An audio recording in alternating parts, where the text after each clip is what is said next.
आज हम प्रभु के वचन से परमेश्वर के उन 7 पर्वों के बारे में सीखने जा रहे हैं जो कि हमको पुराने नियम में मिलते हैं और बहुत अहमियत रखते हैं परमेश्वर के लोगों के लिए।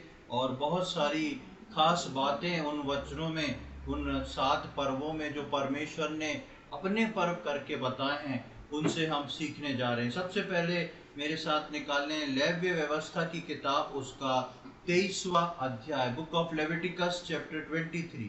लेव्य व्यवस्था की किताब, उसका 23वां अध्याय।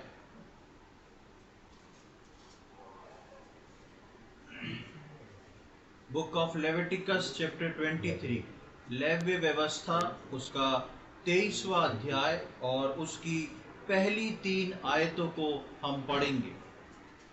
फिर यहोवा ने मूसा से कहा, इस्राएलियों से कह कि यहोवा के पर्व जिनका तुमको पवित्र सभा एकत्रित करने के लिए नियत समय पर प्रचार करना होगा, मेरे वे पर्व ये हैं। 6 दिन कामकाज किया जाए, पर 7वां दिन परम विश्राम का और पवित्र सभा का दिन है। उसमें किसी प्रकार का कामकाज न किया जाए। वह तुम्हारे सब घरों में यहोवा का विश्राम दिन ठहरे। यहाँ पर जब हम लेव्य व्यवस्था के 23वें अध्याय में आते हैं, परमेश्वर ने मूसा के द्वारा इस किताब को लिखवाया और परमेश्वर मूसा के द्वारा इजरायलियों को एक बात को बताता है। सबसे खास बात जो परमेश्वर इजरायलियों को बताता है कि परमेश्वर इंट्रोड्यूस करता है इजरायलियों के बीच में मेरे पर्व, यहोवा के पर्व। पर्व जो है, फेस्टिवल्स जो हैं, वो मुख्यतः जो हैं वो मनुष्य जाति के लिए हैं। लेकिन परमेश्वर इस बात को बताता है वहां पर कि मेरे लिए कुछ पर्व हों, बनाए जाएं, और वो पर्व ऐसे हों कि हो परमेश्वर के, लेकिन उसको इंजॉय कौन कर रहा है, उसमें से निकल कौन रहा है, वो परमेश्वर की जाति है, परमेश्वर के लोग हैं। तो परमेश्वर जो है अपने लोगों को इस प्रकार मूसा के द्वारा इस बात को बताता है कि मेरे लिए जो है पर्व मनाए। और उन पर्वों के बारे में यदि आप 23वें अध्याय को पूरा पढ़ेंगे तो हमको पता चलता है कि कौन कौन से पर्व हैं। और दूसरी आयत से जब हम पढ़ते हैं, लिखा है इजरायलियों से कहे कि यहोवा के पर्व जिनका तुमको पवित्र सभा एकत्रित करके करने के लिए नियत समय पर प्रचार करना होगा, मेरे वे पर्व ये हैं। 6 दिन कामकाज किया जाए, पर 7वें दिन परम विश्राम और पवित्र सभा का दिन, उसमें किसी भी प्रकार का कामकाज ना किया जाए। वो तुम्हारे सब घरों में यहोवा का विश्राम दिन ठहरे। परमेश्वर का पर्व, जो 3 बातों को हम यहाँ पर देखते हैं। सबसे पहले परमेश्वर अपने पर्व के बारे में बताता है। उसके बाद परमेश्वर बोलता है कि तुम उसको पवित्र जानना, वो तुम्हारे लिए होली रहे, वो तुम्हारे लिए पवित्र रहें। और उसके बाद वही पर्व जो है वो तुम्हारा विश्राम का भी कारण रहे। यानी कि पर्व परमेश्वर का, मनुष्य उस पर्व में, परमेश्वर के पर्व में विश्राम पा रहा है और उसके साथ साथ अपने आप को पवित्र करके परमेश्वर की उपस्थिति में रह रहा है। 3 बातें हम यहाँ परमेश्वर के पर्व के बारे में देखते हैं। जब हम परमेश्वर के पर्व के बारे में पढ़ना शुरू करते हैं तो परमेश्वर ने इस पर्व की शुरुआत जो की थी वो निर्गमन के 12-13 अध्याय से शुरू कर दी थी। और परमेश्वर इस पर्व को तब बनाना शुरू करता है, तब उसके बारे में जिक्र करता है जब इजरायली लोग मिस्र से छूटने पर थे। और पहले ही उस गुलामी की आखिरी रात में पहले ही परमेश्वर ने इजरायलियों से एक पर्व मनवा दिया था, वो था फसह का पर्व। जब तक आप देखेंगे परमेश्वर के वचन में कि पुराने नियम में आदम हवा से लेके इजरायली जब तक इकट्ठे नहीं हो गए, याकूब और यूसुफ तक, वहां पर कोई पर्व का जिक्र नहीं आया जिसको परमेश्वर इस रीति से बोलता है कि पर्व मनाना है। बेशक बलिदान होते थे, परमेश्वर के लिए वेदी बनाई जाती थी, प्रार्थना होती थी, लेकिन एज अ फेस्टिवल, ऐसा पर्व जो था वैसा कुछ नहीं था। लेकिन जब इजरायली लोग मिस्र की गुलामी में थे और जैसे ही गुलामी की आखिरी रात थी, परमेश्वर वहां से उनके जीवन में पर्व को बनाना शुरू करवा देता है। और उसके बाद परमेश्वर उन 7 पर्वों को रखता है, और जैसा मैंने बताया कि ये 7 पर्व जो हैं बहुत ही मुख्य हैं।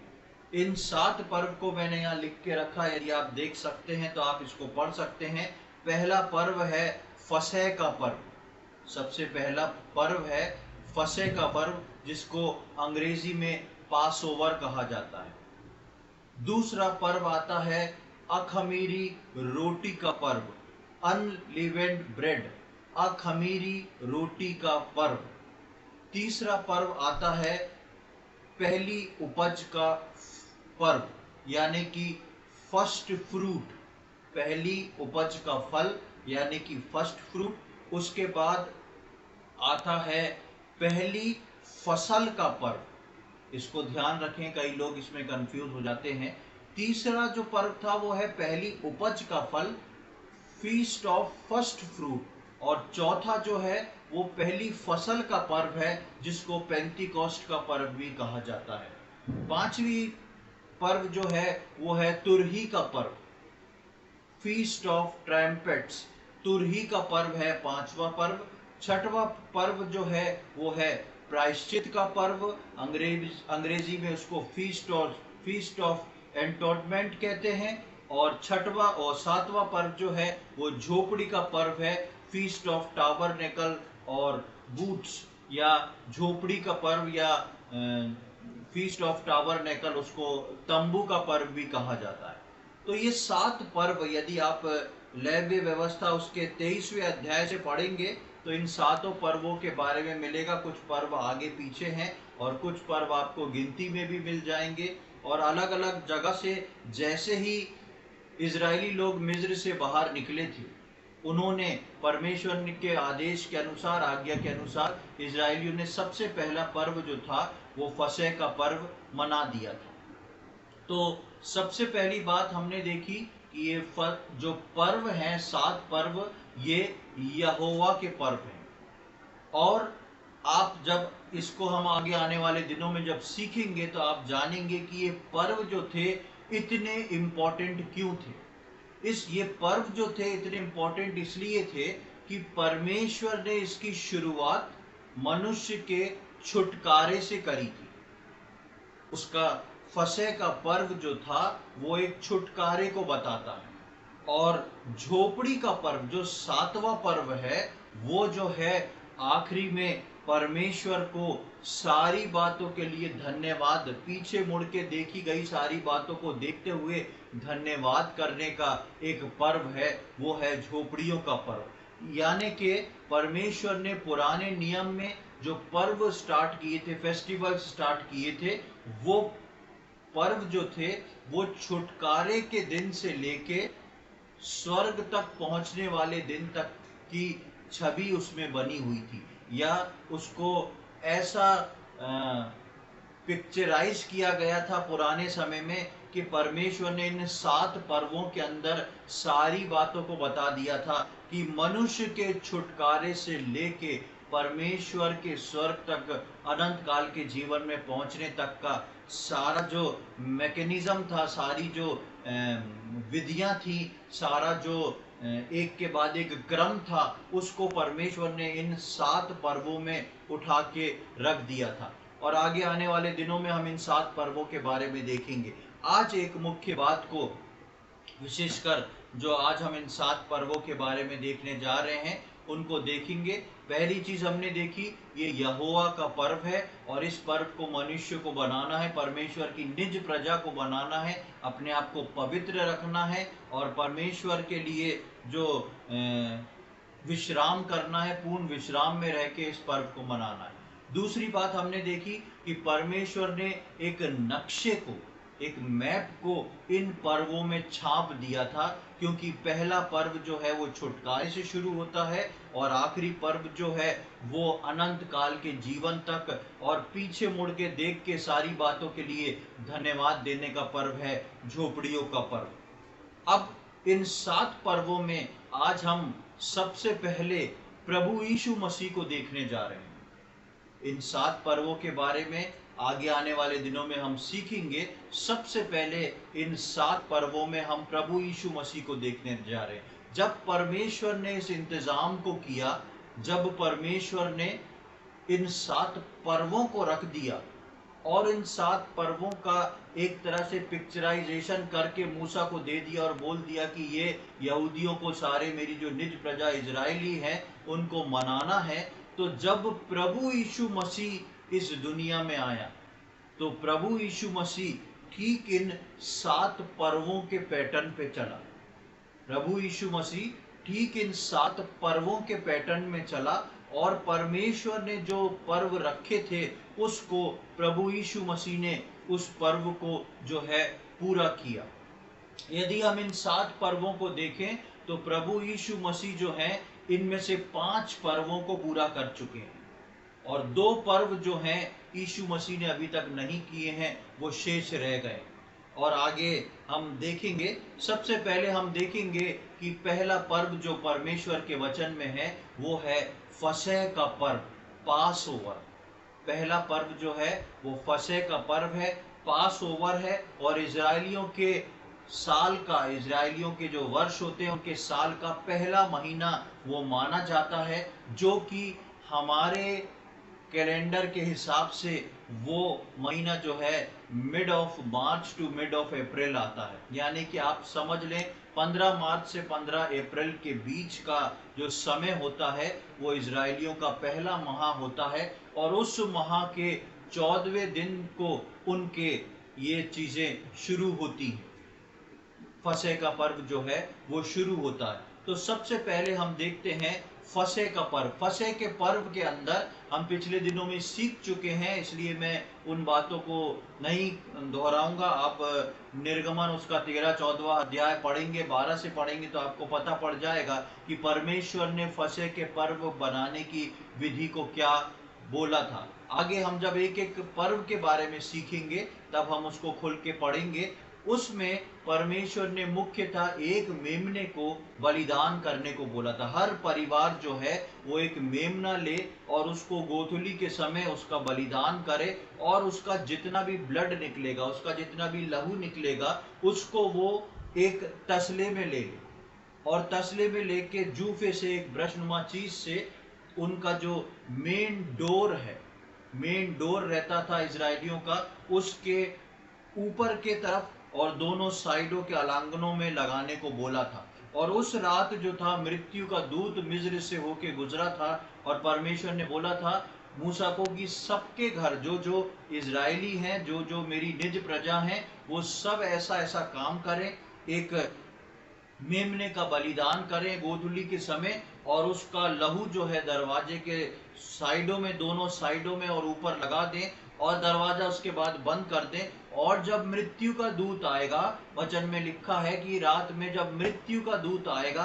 तो वो इस लहू को देख के उस घर को छोड़ देगा, उस घर को छोड़ के आगे निकल जाएगा, यानी कि उस घर को बाईपास कर देगा। इसलिए अंग्रेजी भाषा में इस पर्व का नाम जो है वो है पास ओवर। वो मृत्यु का दूत उस घर को छोड़ के आगे वाले घर पे बढ़ जाएगा, क्योंकि वो मेमने के लहू को उस जगह पर देख लेगा। इसी प्रकार जो है हम देखते हैं कि प्रभु यीशु मसीह जो है नए नियम के विश्वासी जब प्रभु यीशु मसीह को अपना उद्धारकर्ता के रूप में ग्रहण करते हैं तो प्रभु यीशु मसीह जो है मेरे और आपके पापों के लिए आया। और जब प्रभु यीशु मसीह को कलवरी क्रूस पर टांगा गया तो कलवरी क्रूस पर प्रभु यीशु मसीह के दोनों हाथों को उस क्रूस पे ठोक दिया गया, उसके सिर पे कांटों का ताज पहना दिया गया, जिससे उस क्रूस जो था वो लहूलुहान हो गया था उसके दोनों साइड और ऊपर, और उस क्रूस का नीचे क्योंकि पैर भी ठोके गए थे तो वहां पर भी लहू लग गया था। लेकिन जब पुराने नियम में हम पढ़ते हैं तो दरवाजे में नीचे लहू लगाने को नहीं कहा गया था। क्यों नहीं कहा गया था? पिछले दिनों में हमने उस बात को सीखा था, क्योंकि वो दरवाजा खुलना था, उस रात के बाद छुटकारा था, उस रात के बाद छुटकारा था, दरवाजा खुलना था और लोगों को उस दरवाजे में से निकलना था। और वो पवित्र लहू जो है वो कभी भी पैरों से कुचला नहीं जाता, पैरों से रौंद के नहीं निकाला जाता, इसलिए नीचे जाने को, नीचे वो लगाने को मना किया गया था। लेकिन जब बात प्रभु यीशु मसीह की आती है तो यीशु मसीह के कलवरी क्रूस पे हम देखते हैं कि सिर पे भी खून था, साइडों में भी खून लगा और पैरों में भी खून लगा। क्यों वहां पर खून लग गया? क्यों यीशु मसीह के पैर ठोके गए? जब पुराने नियम में नीचे का हिस्सा लहू के लिए इस्तेमाल नहीं किया गया था, उस समय लहू जो था वो बह के सीधा पृथ्वी के अंदर जा रहा था। और उसके बाद यीशु मसीह ने सब प्रकार के कार्य को जो मनुष्य के छुटकारे के लिए थे वो खत्म कर चुका था। उसके बाद मनुष्य को छुटकारे के लिए कहीं बाहर निकल के नहीं जाना था। पुराने नियम में उनका छुटकारा जो था उस लहू की छाया में था, लेकिन उनको अपने दरवाजे से बाहर निकल के जाना था। लेकिन प्रभु यीशु मसीह के बलिदान के बाद उनका छुटकारा संपूर्ण रीति से हो चुका था और उनको छुटकारे के लिए बाहर कदम उठाने की जरूरत नहीं थी। आज मैं और आप जो हैं वो प्रभु यीशु मसीह के उस संपूर्ण छुटकारे में हैं। मैं और आप उस छुटकारे में नहीं कि मृत्यु का दूत आके हमको देख के, लहू को देख के आगे बढ़ गया और हमको दरवाजा खोल के अब बाहर निकलना। छुटकारा पाने के बाद इजरायली जो थे 40 साल तक जंगल में चलते रहे, तब अपने प्रॉमिस लैंड में पहुंचे। लेकिन मैं और आप छुटकारा पाए हुए लोग हैं। अब मैं और आप प्रॉमिस लैंड में नहीं जाएंगे, लेकिन हमारा प्रभु यीशु मसीह हमको प्रॉमिस लैंड में ले जाने के लिए आने वाला। दोनों में डिफरेंस है। पुराने नियम में इजरायलियों को प्रॉमिस लैंड जाना था, वहां से आना नहीं था किसी को। लेकिन मेरे और आपके लिए यीशु मसीह उस प्रॉमिस लैंड अर्थात अनंत काल का जीवन जो मेरे और आपके लिए स्वर्ग में रखा गया है, वहां से वो जगह तैयार करके मुझको और आपको लेने आने वाला है और अपने साथ लेके जाने वाला है। इसलिए मेरे और आपका संपूर्ण छुटकारा जो है वो हो चुका है। और इसलिए कलवरी क्रूस पे यीशु मसीह के पैर जो थे वो ठोके गए और नीचे भी लहू बहा। और पुराने नियम में नीचे लहू नहीं लगाया गया था क्योंकि मनुष्य को बाहर निकलना था। नए नियम में मनुष्य का सब कुछ जो था वो यीशु मसीह ने पूरा कर दिया और उसने कहा पूरा हुआ। हम देखेंगे एक आयत को, यूहन्ना रचित सुसमाचार उसका पहला अध्याय, gospel according to John chapter 1। यूहन्ना रचित सुसमाचार उसका पहला अध्याय और उसकी 29वीं आयत, 29th वर्ष। यहाँ पे इस प्रकार लिखा है, दूसरे दिन उसने यीशु को अपनी ओर आते हुए कहा, देखकर कहा, देखो ये परमेश्वर का मेमना है जो जगत का पाप उठा ले जाता है। यूहन्ना जो है वो बोल रहा है प्रभु यीशु मसीह को देख के कि देखो ये परमेश्वर का मेमना है। पुराने नियम में फसह के पर्व के लिए हर व्यक्ति, हर परिवार जो था उसको अपना एक मेमना लेके आना था और उस मेमने से पर्टिकुलर उस परिवार का पास ओवर हो रहा था। यानी कि उस मेमने के लहू से केवल वो परिवार जो था पार उतर रहा था, उसको मृत्यु से बच रहा था, उसको मृत्यु का दूत नहीं छू रहा था। लेकिन नए नियम में परमेश्वर ने अपना मेमना भेजा। देखो वो परमेश्वर का मेमना। अब ये मेमना जो है मनुष्य का लाया हुआ नहीं है, ये मेमना जो है सामर्थी परमेश्वर का लाया हुआ है, अद्भुत तरीके से लाया हुआ है। इसलिए यूहन्ना बोलता है ये परमेश्वर का जो मेमना है ना, ये जगत के पाप को उठा के ले जाएगा। यानी कि इस मेमने की ओर जो दृष्टि करेगा उसका उद्धार हो जाएगा, उसका छुटकारा हो जाएगा, वो मृत्यु से पार हो जाएगा। यीशु मसीह मेरा और आपका पास ओवर बना। परमेश्वर का मेमना मेरा और आपका पास ओवर, फसह का पर्व बन गया। वो फसह का मेमना बन के मेरे और आपके लिए आया। और परमेश्वर के पर्वों में फसह का पर्व सर्वप्रथम इसलिए शुरू किया गया है कि जो मेमने का पर्व नहीं बना सकते वो आखिरी में झोपड़ी के पर्व तक नहीं पहुंच सकते। आप समझ रहे हैं बात को? जो मेमने का पर्व नहीं बना सकते वो झोपड़ी के पर्व तक नहीं पहुंच सकते। यानी कि जिनका मसीह यीशु के लहू से छुटकारा नहीं हुआ वो कभी भी परमेश्वर के राज्य में नहीं पहुंच सकते। इसलिए परमेश्वर के पर्व जो हैं वो छुटकारे से लेके परमेश्वर के राज्य तक के लिए बनाए गए हैं।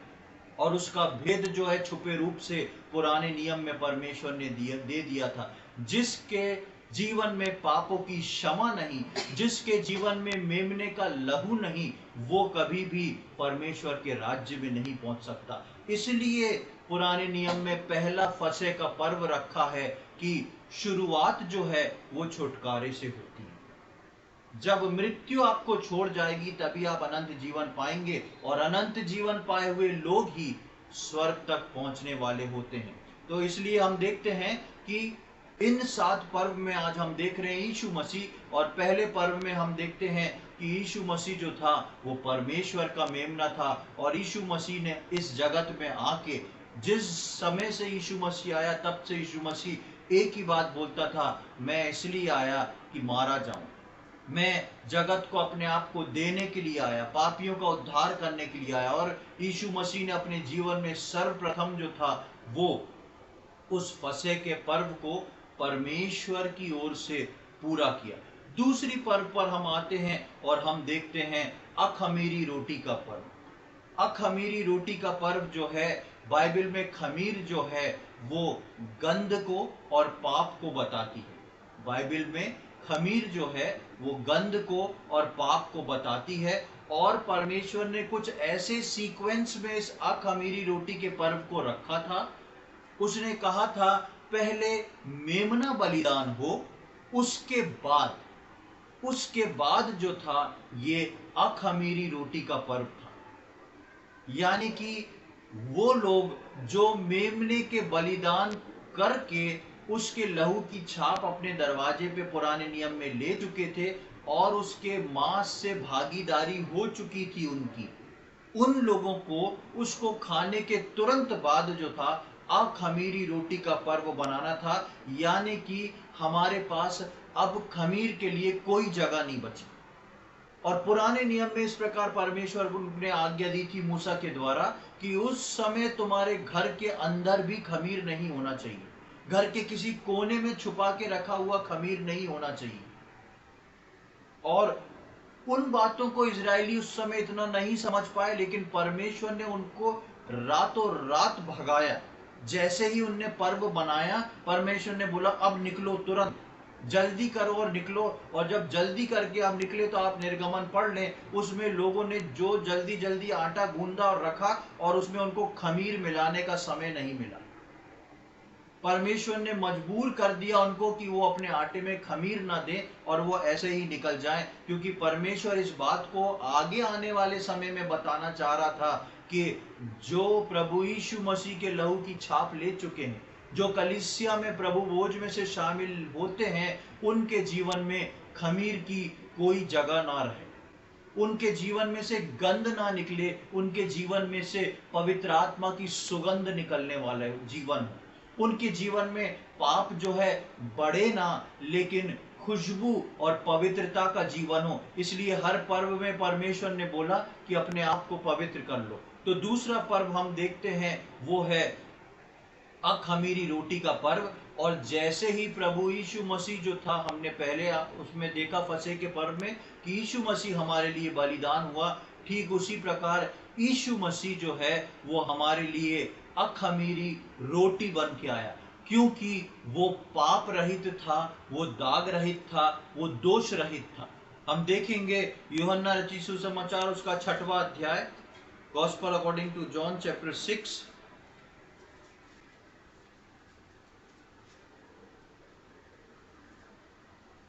उसकी 35वीं आयत 35th वर्स, वहां पे लिखा है, यीशु ने उनसे कहा, जीवन की रोटी मैं हूं, जो मेरे पास आता है वो कभी भूखा ना होगा, और जो मुझ पर विश्वास करता है वो कभी प्यासा ना होगा। प्रभु यीशु मसीह ने इस बात को बताया। और आप अगर 33वीं आयत में पढ़ेंगे तो लिखा है, क्योंकि परमेश्वर की रोटी वही है जो स्वर्ग से उतरकर जगत को जीवन देती है। ये जीवन जो है उद्धार पाने के बाद जो परमेश्वर से, प्रभु यीशु मसीह से उसके लोगों को, उसके लहू से छुड़ाए हुए लोगों को मिलता है, वो जीवन जो है अखमीर का जीवन है, बिना खमीर वाला जीवन है, क्योंकि वो जीवन देने वाला जो था उसके अंदर खमीर नहीं था। इसलिए परमेश्वर चाहता है कि उद्धार पाने के बाद उसके लोग जो हैं उनके अंदर खमीर ना पाया जाए, यानी कि दुर्गंध और पाप ना पाया जाए। जब दुर्गंध बढ़ती है, पहले दुर्गंध हल्की आती है, फिर तेज होती है, जब चीज सड़ने लगती है तो दुर्गंध और तेज हो जाती है, और जब दुर्गंध और तेज हो जाती है तो वो जो है पाप में बदल जाती है। इसलिए खमीर को जो था वो दुर्गंध और पाप के समान उसको गिना गया है, और प्रभु यीशु मसीह मेरे और आपके लिए अखमीरी रोटी बन के आया और मुझको और आपको इस बात का संकेत देता है कि उद्धार में आने के बाद, प्रभु के लहू लेने के बाद मेरा और आपका जीवन जो है वो खमीर रहित होना चाहिए। तीसरे पर्व की ओर हम जल्दी से बढ़ते हैं। वहां पर हम देखते हैं पहली उपज का फल। पहली उपज का फल पर्व, पहली उपज का पर्व, वहां पर हम देखते हैं first fruit festival, feast of first fruit, पहली उपज का फल। आप यदि परमेश्वर के वचन में देखेंगे तो दो प्रकार के उपज के बारे में बताया गया है। पहला जो है फीस्ट ऑफ फर्स्ट फ्रूट है, ये पहली उपज का फल है, और जिसमें परमेश्वर ने कहा था कि इसके अंदर इजरायलियों को अपनी उपज का पहला फल, फ्रूट जो है उसको लेके मंदिर में आना है, उसको लेके राजाओं को, याजकों के सम्मुख लाके उसको पहले फल को परमेश्वर के भवन में चढ़ाना है। तो वो था फीस्ट ऑफ फर्स्ट फ्रूट। और हम देखते हैं कि प्रभु यीशु मसीह जो था वो मृतकों में से जी के उठने वाला जो था वो पहला फल बना। प्रभु यीशु मसीह जो था वो मेरे और आपके जीवन में पहला फल बना। अभी जिन पर्वों के बारे में मैं बता रहा हूं इनका रेफरेंस नहीं दे रहा हूं क्योंकि आप कंफ्यूज हो जाएंगे। इसके बाद हम एक एक पर्व को एक एक दिन लेके चलेंगे, तब वापस मैं इन सब बातों को फिर से दोहराऊंगा और इनके रेफरेंस को बताऊंगा। तो ये पहली उपज का पहली उपज का या पहला जो फल है उसका अर्पण करने का पर्व था फर्स्ट फ्रूट फीस्ट। और उसके अंदर हम देखते हैं कि यीशु मसीह सबसे पहले हमने देखा हमारे लिए फसह का मेमना बना, उसके बाद हमने देखा कि हमारे लिए अखमीरी रोटी बना, और यीशु मसीह जो है वो मेरे और आपके लिए फर्स्ट फ्रूट बना, पहला फल बना मृतकों में से जी उठने पर। हम देखेंगे पहला कुरिन्थियों का 15वां अध्याय, फर्स्ट कुरिन्थियंस चैप्टर 15, पहला कुरिन्थियों का 15वां अध्याय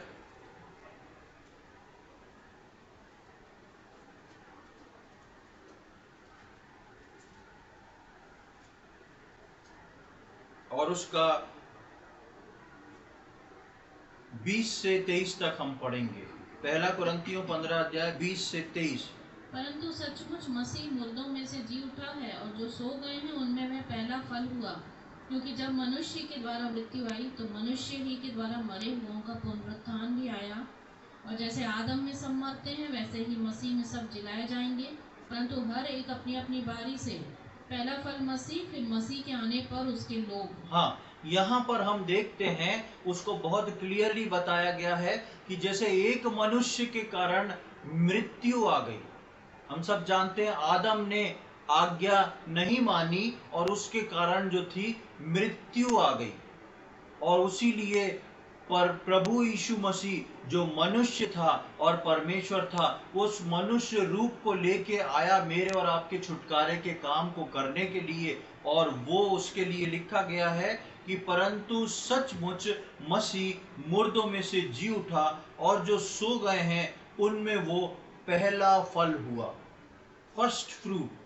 तीसरा पर्व जो था वो फर्स्ट फ्रूट का था, और यीशु मसीह जो था तीसरे पर्व को मनाया और तीसरे पर्व को अपने जीवन से उसने प्रकट किया पहला फल होके। यीशु मसीह मारा गया, गाड़ा गया, और तीसरे दिन वो पर प्रथम फल होके जी उठा। और 21वीं आयत में हम पढ़ते हैं, क्योंकि जब मनुष्य के द्वारा मृत्यु आई तो मनुष्य के द्वारा मरे हुओं का पुनरुत्थान भी आया, और जैसे आदम में सब मरते हैं वैसे ही मसीह में सब जिलाए जाएंगे। अगर आदम के द्वारा मृत्यु आई तो यीशु मसीह के द्वारा पुनरुत्थान आया। इसलिए यीशु मसीह ने कहा, पुनरुत्थान और जीवन मैं हूं, जो मुझ पर विश्वास करेगा वो यदि मर भी जाए तो वो जीवित हो जाएगा। क्यों? क्योंकि यीशु मसीह पर विश्वास करने वाला और इस काम को यीशु मसीह करके गया, वो मर गया, गाड़ा गया और तीसरे दिन जी उठा और उसने बोला, परमेश्वर के पर्व को मैंने पूरा किया है। ध्यान से सुने, यीशु मसीह ने बोला, परमेश्वर के पर्व को मैंने पूरा किया है। अब जो मुझ पर विश्वास करेगा वो इनडायरेक्टली परमेश्वर के पर्व को पूरा करेगा, और जो इनडायरेक्टली परमेश्वर के पर्व को पूरा करेगा वो अनंत काल का जीवन पाएगा, उसको मृत्यु नहीं हरा पाएगी। और वो जो है, पहले जिस प्रकार यीशु मसीह प्रथम फल हुआ, उसके बाद यीशु मसीह के पीछे उस पे भरोसा, उस पर विश्वास करने वाले लोग जो हैं, अपनी बारी बारी अपने समय के अनुसार जिलाए जाएंगे। 22वां पद कहता है, और जैसे आदम में सब मरते हैं वैसे ही मसीह में सब जिलाए जाएंगे, परंतु हर एक अपनी अपनी बारी से। पहला फल मसीह, फिर मसीह के आने पर उसके लोग, यानी कि जिन्होंने यीशु मसीह को उद्धारकर्ता के रूप में ग्रहण किया है, वो यीशु मसीह उनके लिए प्रथम फल है। और जिस प्रकार यीशु मसीह का पुनरुत्थान हुआ, जिस प्रकार यीशु मसीह जीवित हुआ, उस प्रकार यदि मसीह में कोई सो चुका होगा तो उसका भी पुनरुत्थान होगा और वो भी खड़ा हो जाएगा। उसके बाद चौथी बात पर हम आते हैं और हम देखते हैं कि फीस्ट ऑफ फर्स्ट ग्रेन। अब आप अंतर को समझेंगे। तीसरा पर्व जो था वो फल का था, चौथा पर्व जो है वो उपज का है, यानी कि क्रॉप्स का है, फसल का है। चौथा जो पर्व है वो उपज का या फसल का है, और उसको हम पुराने समय में उसको पेंतीकोस्ट का पर्व भी कहा जाता था।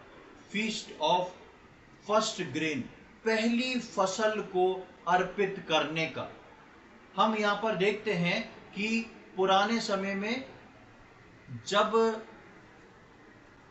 पहला फल चढ़ाने का समय आता था, उसके कुछ समय बाद जो था वो इस पेंतीकोस्ट का समय या फसल पे प्रथम फसल को चढ़ाने का फल आता था। जैसे मैंने शुरू में बताया कि फसह का पर्व, अखमीरी रोटी का पर्व और पहली उपज का फल का पर्व, ये तीनों पर्व जो थे वो मार्च से अप्रैल के बीच में आते थे हमारे कैलेंडर के हिसाब से।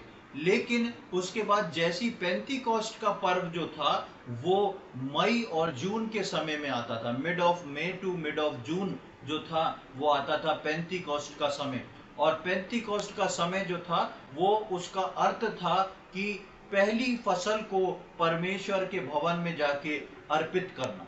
पहली फसल को, पहली उपज को, जो क्रॉप्स होते थे, जो भी अनाज होते थे, उसको जाके परमेश्वर के उसमें भवन में अर्पित करना था।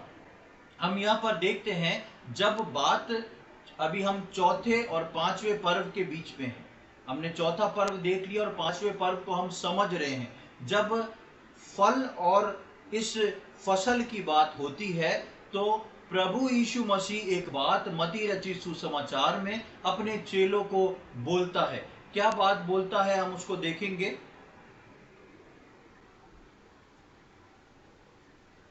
मत्ती रचित सुसमाचार उसका 9वां अध्याय, gospel according to Matthew chapter 9 verse 37 and 38, 37 और 38, उसको हम पढ़ लेंगे। तब उसने अपने चेलों से कहा, पके खेत तो बहुत हैं पर मजदूर थोड़े हैं, इसलिए खेत के स्वामी से विनती करो कि वह अपने खेत काटने के लिए मजदूर भेज दें। हाँ, अब आप देखेंगे तीसरा पर्व जो था वो फ्रूट था, चौथा पर्व जो है वो फसल है। दोनों में अंतर है। तीसरा पर्व जो था वो फीस्ट ऑफ फ्रूट था, प्रथम फल था, और दूसरा जो चौथा वो जो है फीस्ट, वो हम देखते हैं कि वो फसल है, खेत हैं। और यीशु मसीह ने बोला खेत तो बहुत हैं। यीशु मसीह ने जब आके सुसमाचार सुनाना शुरू करा तो बहुत से लोगों ने परमेश्वर पर, प्रभु यीशु मसीह पर भरोसा किया और बड़ी एक भीड़ प्रभु यीशु मसीह के पीछे चल दी। और हम नए नियम में चारों सुसमाचार में देखते हैं कि यीशु मसीह जब बड़ी भीड़ को देखता था तो तरस से भर जाता था। और इसलिए यीशु मसीह अपने चेलों को बोलता है कि पके खेत तो बहुत हो चुके हैं, लेकिन इनको काटने वाले मजदूर जो हैं वो कम हैं। वह प्रथम फल जो था वो यीशु मसीह हुआ, और फल के बाद प्रभु के जो लोग हैं वो होते हैं प्रभु के खेत, वो होते हैं प्रभु की खेती जो तैयार हो गई है। लेकिन यीशु मसीह अपने चेलों को उस समय कहता है कि पके खेत तो बहुत हैं पर फसल काटने वाले कम हैं। और परमेश्वर ने अपने प्लान को और अपने इंस्ट्रक्शन को एक जगह बना के या एक रीति से तैयार करा, और तैयार करके यीशु मसीह प्रेरितों के कार्य में हम पढ़ते हैं, प्रेरितों के कार्य उसका पहला अध्याय और उसकी चौथी आयत, वहां देखें क्या लिखा हुआ है। प्रेरितों के कार्य उसका पहला अध्याय और उसकी चौथी आयत। और उनसे मिलकर उन्हें आज्ञा दी, यरूशलेम को न छोड़ो, परंतु पिता की उस प्रतिज्ञा के पूरे होने की बाट जोते रहो, जिसकी चर्चा तुम मुझसे सुन चुके हो। हाँ, यहाँ पर आप प्रेरितों के कार्य में देखेंगे तो प्रभु यीशु मसीह का पुनरुत्थान हो चुका है। ध्यान से समझें, यीशु मसीह का पुनरुत्थान हो चुका है। यीशु मसीह जिंदा होके कई लोगों के सम्मुख जाके बता रहे हैं कि अपने चेलों से मिल रहे हैं, संगति कर रहे हैं, उनके साथ खा रहे हैं, पी रहे हैं, बात कर रहे हैं, और यीशु मसीह का पुनरुत्थान हो चुका है। यानी कि प्रथम फल आ चुका है, प्रथम फल का अर्पण हो चुका है, पुनरुत्थान हो चुका है। प्रथम फल जो प्रभु यीशु मसीह है वो मर के जिंदा होके आ चुका है। अब वो चेलों से कह रहा है कि अब जरूरत है कि मजदूर तैयार हो जाएं, ताकि प्रथम फल के बाद जो प्रथम क्रॉप्स की कटनी का समय आ रहा है, जो प्रथम फसल को तैयार काटने का समय आ रहा है, उसके लिए परमेश्वर की ओर से उसके मजदूर तैयार हो जाएं। और वहां पर प्रथम फल आने के बाद, अर्थात प्रभु यीशु मसीह के पुनरुत्थान होने के बाद, यीशु मसीह जो है वो अपने चेलों से कहता है अभी रुक जाना, अभी एक स्थान पर, एक जगह पर ठहरे रहना। क्यों ठहरे रहना? क्योंकि प्रभु यीशु मसीह पवित्र आत्मा को भेजने के लिए पर्टिकुलर उस फीस्ट का इंतजार करता है। क्योंकि प्रभु यीशु मसीह को मालूम है पहला प्रथम फल की फीस्ट निकल चुकी है, अब पेंतीकोस्ट का दिन आने वाला है जो कि फसल की कटनी का समय होगा। और क्योंकि यीशु मसीह परमेश्वर के पर्वों को पूरा करता है, इसलिए यीशु मसीह बोलता है वहां पर ठहर जाना, वहां पर रुक जाना। और हम देखते हैं कि वहां पर प्रेरितों के कार्य में हमने पहले अध्याय की चौथी आयत को जब पढ़ा तो वहां पर साफ तौर से लिखा हुआ है कि और उनसे मिलकर उसने आज्ञा दी कि यरूशलेम को ना छोड़ना, परंतु पिता की उस प्रतिज्ञा के पूरे होने की बाट जोते रहना। कौन सी प्रतिज्ञा? वो भी प्रभु यीशु मसीह बता गया था कि मैं जाऊंगा और तुम्हारे लिए एक सहायक को, अर्थात पवित्र आत्मा को भेजूंगा। और हम देखते हैं कि जैसे ही यीशु मसीह ने मत्ती में अपने चेलों को बोला कि फसल तैयार है, मजदूर कम है, लेकिन प्रभु वहां पर पवित्र आत्मा को नहीं बुला सकता था कि लो चलो कटनी शुरू कर दो, क्योंकि पहला फल जागा नहीं था। और परमेश्वर के इन पर्वों का क्रम जो था वो वहां पर बिगड़ जाता। परमेश्वर के क्रम में पहला पर्व जो था, यानी कि तीसरा पर्व जो था, पहले आने वाला जो पर्व था वो था प्रथम फल का पर्व। और जब प्रभु यीशु मसीह का पुनरुत्थान हो गया तब यीशु मसीह बोलते हैं तुम ठहरना, परमेश्वर के उस आज्ञा का, परमेश्वर के उस वायदे का इंतजार करना। और जैसे ही हम देखते हैं कि प्रेरितों के कार्य में, आप उसको बाद में पढ़ सकते हैं कि वहां पर जैसे ही आप दूसरे अध्याय की पहली आयत में पढ़ेंगे, जब पेंतीकोस्त का दिन आया तो वे सब एक जगह इकट्ठे थे।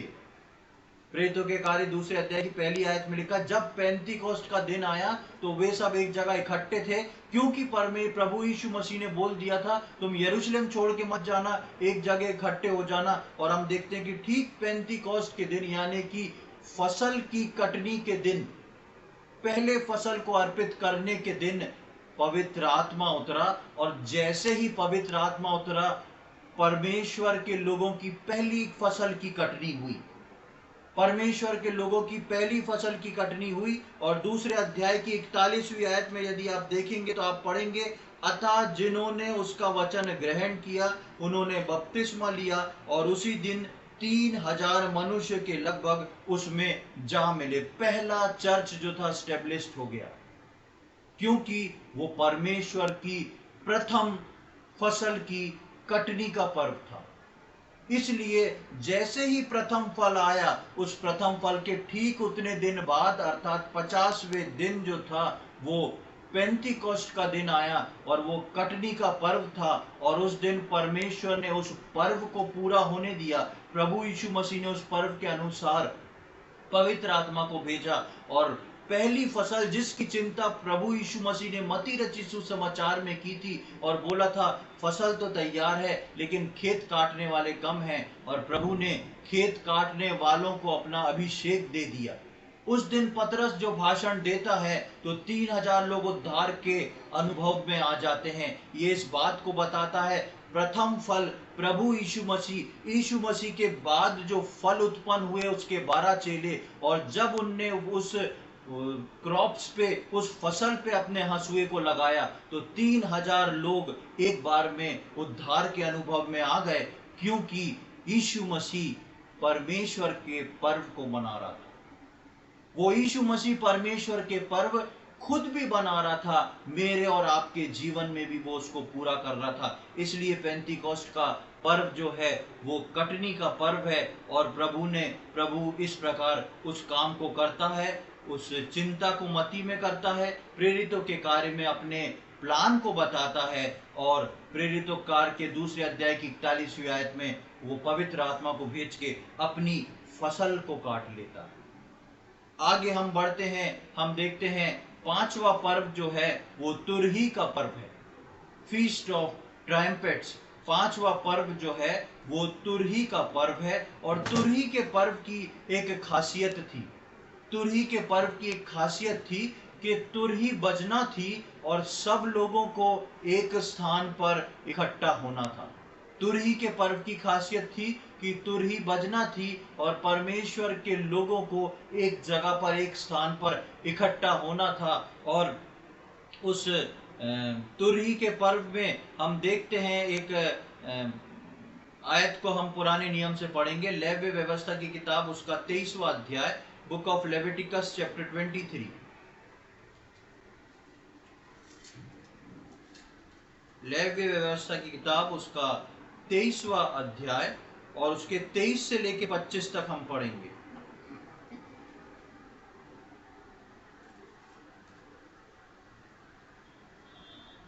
फिर यहोवा ने मूसा से कहा, इस्राएलियों से कह कि 7वें महीने के पहले दिन को तुम्हारे लिए परम विश्राम हो, उसमें स्मरण दिलाने के लिए नरसिंगे फूके जाएं, और एक पवित्र सभा इकट्ठी हो। उस दिन तुम परिश्रम का कोई काम न करना, और यहोवा के लिए एक हव्य चढ़ाना। यदि हम यहाँ पर देखते हैं कि खास चीज, 7वें महीने के पहले दिन को तुम्हारे लिए परम विश्राम हो, उसमें स्मरण दिलाने के लिए नरसिंगे फूके जाएं, और एक पवित्र सभा इकट्ठी हो।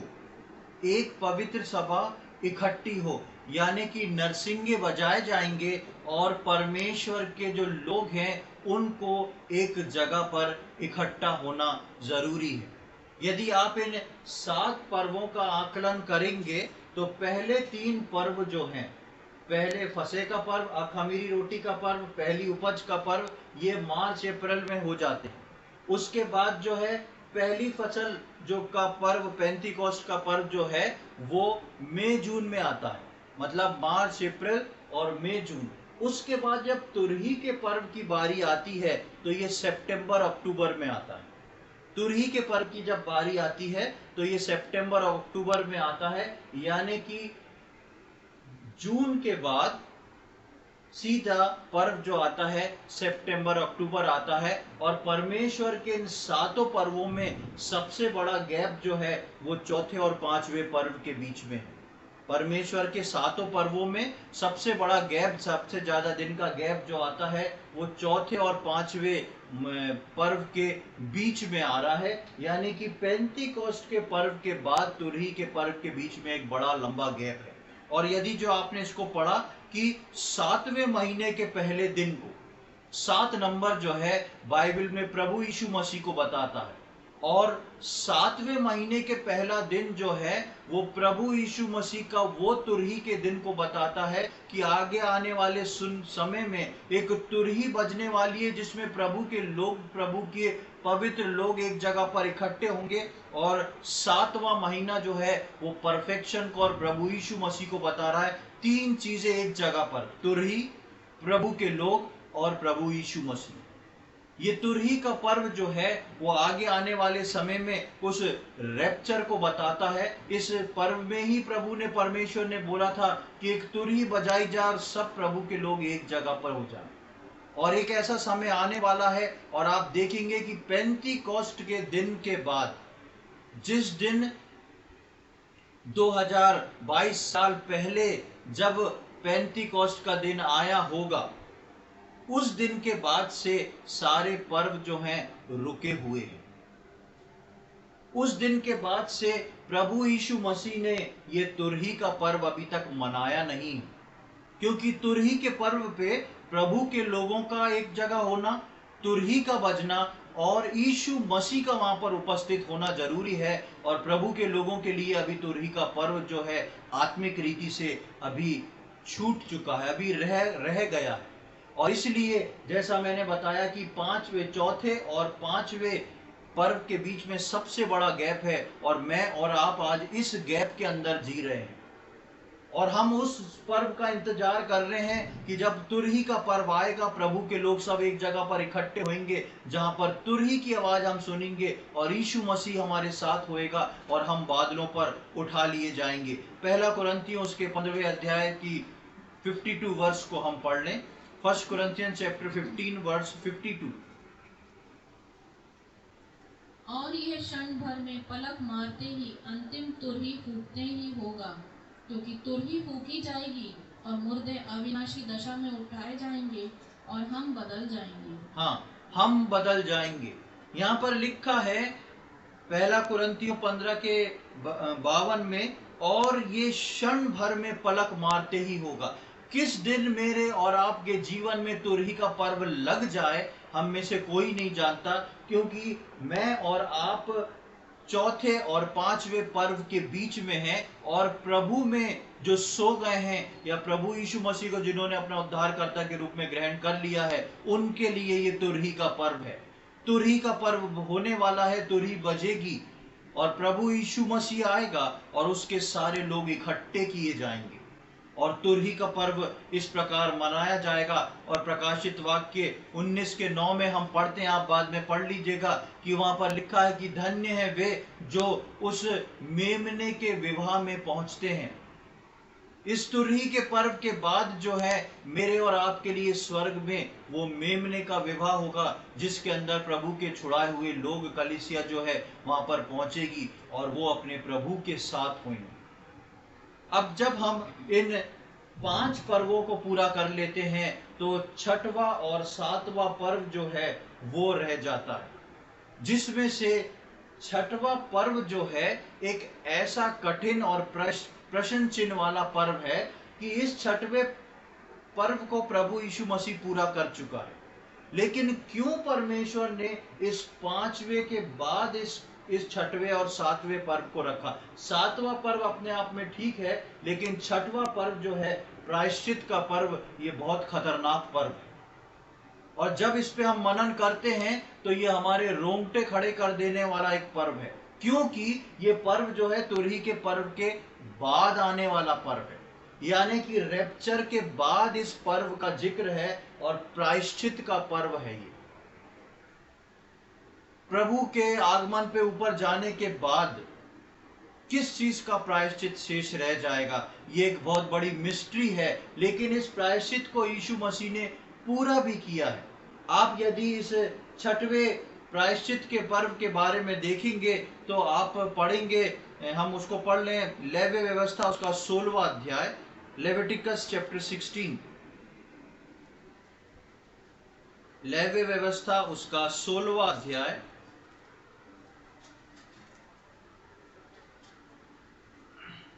और उसका 6 से लेके 10 तक हम पढ़ेंगे।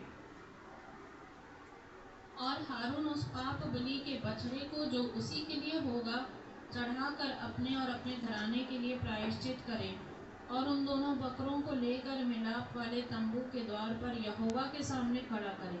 और हारून दोनों बकरों पर चिट्ठियाँ डाले, एक चिट्ठी यहोवा के लिए और दूसरी अजाजेल के लिए हो, और जिस बकरे पर यहोवा के नाम की चिट्ठी निकले उसको हारून पाप बलि के लिए चढ़ाए। परंतु जिस बकरे पर अजाजेल के लिए चिट्ठी निकले वह यहोवा के सामने जीवित खड़ा किया जाए कि उससे प्रायश्चित किया जाए, और वह अजाजेल के लिए जंगल में छोड़ा जाए। ये विधि परमेश्वर ने 6वें पर्व के रूप में रखी, और यह है प्रायश्चित का पर्व, फीस्ट ऑफ एंटोनमेंट, प्रायश्चित का पर्व।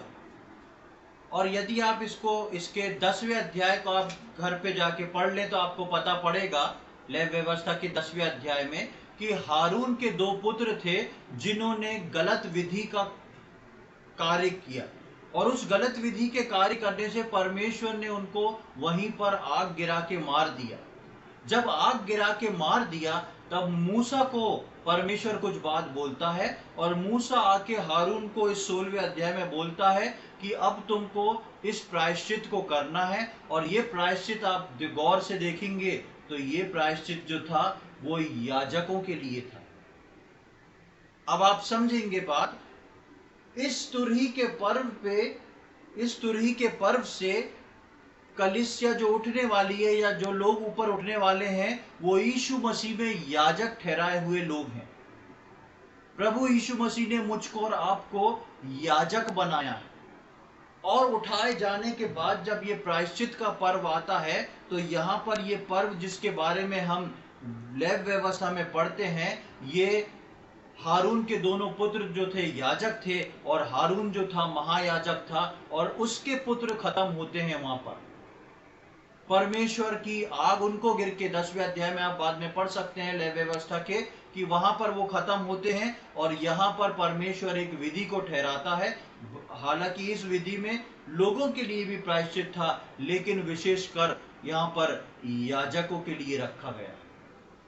कई बाइबल जो स्कॉलर्स हैं वो अभी तक इस 6वें उस पे अभी तक इसके क्रम को लेके कंफ्यूज्ड है कि क्यों परमेश्वर ने इसके क्रम को यहाँ रखा, जबकि ये जो है और पहले हो जाना था, प्रायश्चित पहले हो जाना था। लेकिन ये परमेश्वर का बड़ा भेद है। लेकिन नए नियम में जब हम इब्रानियों की पत्री में आते हैं तो उसके 9वें अध्याय की 11वीं 12वीं आयत में देखें वहां पर क्या लिखा हुआ है। Book of Hebrews chapter 9 verse 11 and 12।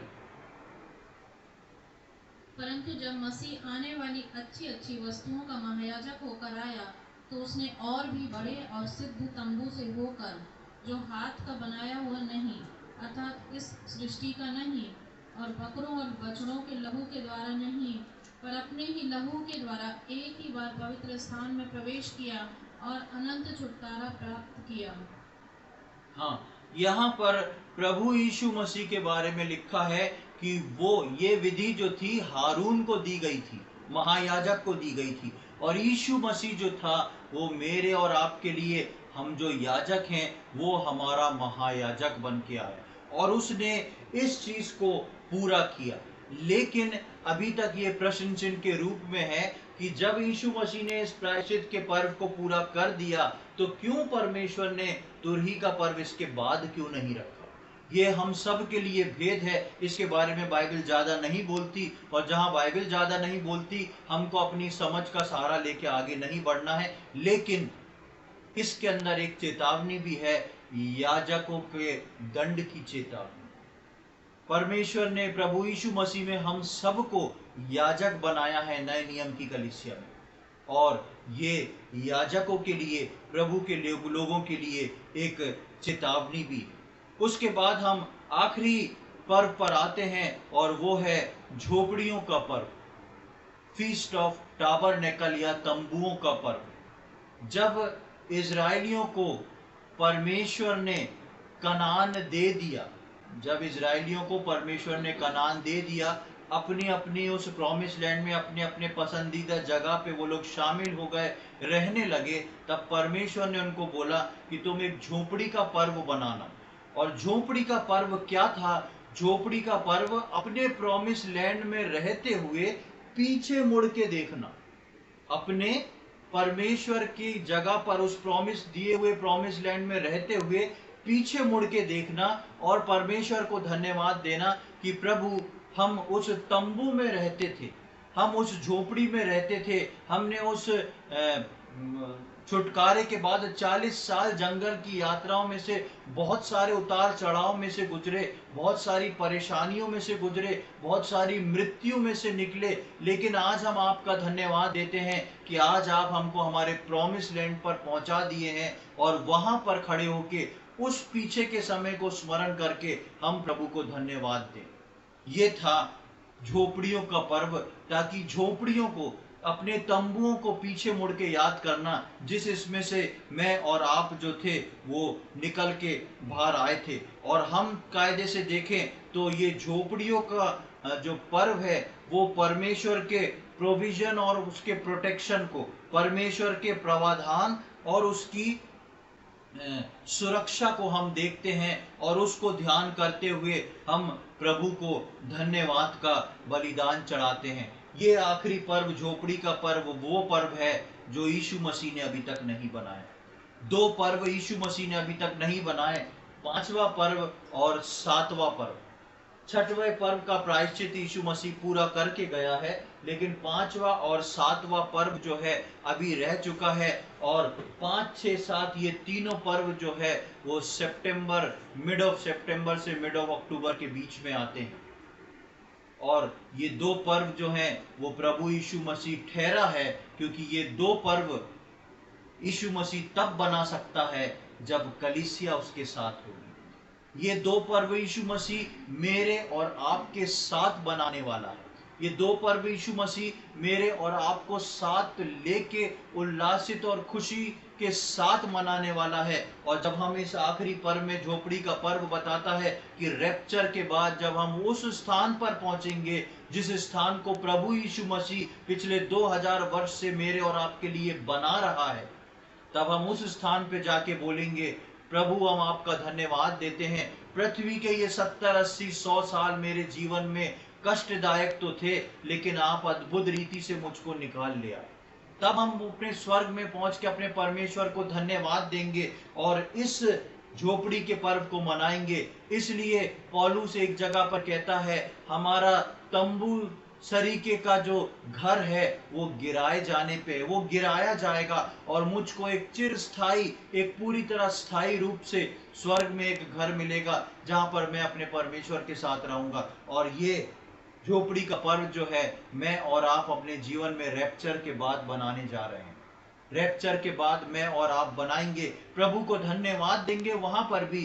प्रभु, मैं याद करता हूं कि वो फलाने दिन पृथ्वी पे मैं बीमार था, मैं याद करता हूं कि वो पृथ्वी का समय मैंने बहुत कष्ट में काटा, मैं याद करता हूं कि पृथ्वी का समय वो संघर्ष में था, लेकिन प्रभु मैं आज आपको धन्यवाद देता हूं कि आप उसको पार करा के मुझे यहाँ पर ले आए हैं। और आज मैं अपनी आंखों से इस बात को देख रहा हूँ कि मैं आपके घर में आपके सम्मुख खड़ा हूँ और मैं आपको धन्यवाद देता हूँ और आपकी स्तुति आराधना करता हूँ। प्रियो, कितना ही धन्य वो दिन होगा जिस दिन हम अपनी उस बात को स्वर्ग में इस झोपड़ी के पर्व को मनाएंगे। 2 पर्व प्रभु यीशु मसीह ने अभी छोड़ दिए हैं, क्योंकि वो दोनों पर्व जो हैं मेरे और आपके आगमन के, प्रभु यीशु मसीह के आगमन पर मेरे और आपके साथ प्रभु मनाएगा। और हम देखते हैं कि प्रभु यीशु मसीह के साथ ही क्यों ये 2 पर्व मनेंगे, क्योंकि प्रभु यीशु मसीह का जब जन्म हुआ तो उसका नाम इमैनुअल रखा गया, और इमैनुअल का अर्थ होता है प्रभु हमारे साथ, गॉड इज विद अस। इसलिए ये दो पर्व जो हैं वो तुरही का पर्व और झोपड़ी का पर्व ना प्रभु कलीसिया के बिना बना सकता है और ना कलीसिया प्रभु के बिना बना सकती है।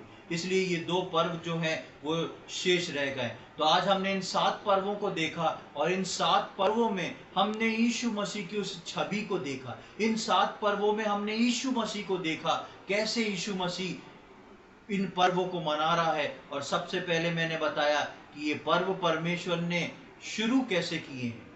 पर्व परमेश्वर ने छुटकारे के दिन से शुरू करके धन्यवाद के दिन तक रखे, एकदम सीक्वेंस में ऐसे पर्वों को रखा है। और आज मैं और आप नए नियम के विश्वासी इन अंत के दिनों में इस बात को बहुत खूबसूरती से समझ सकते हैं कि ये परमेश्वर के पर्व क्या हैं। आगे आने वाले समय में हम जो है इन पर्वों के बारे में, एक एक पर्व के बारे में पढ़ेंगे और उससे आपको और अच्छे से समझ में आएगा, ज्ञात होएगा कि परमेश्वर की कितनी अद्भुत योजना अपने जनों के लिए छुपी है। परमेश्वर इन वचनों को समझने में हम में से प्रत्येक की सहायता करे। प्रभु के नाम की महिमा हो।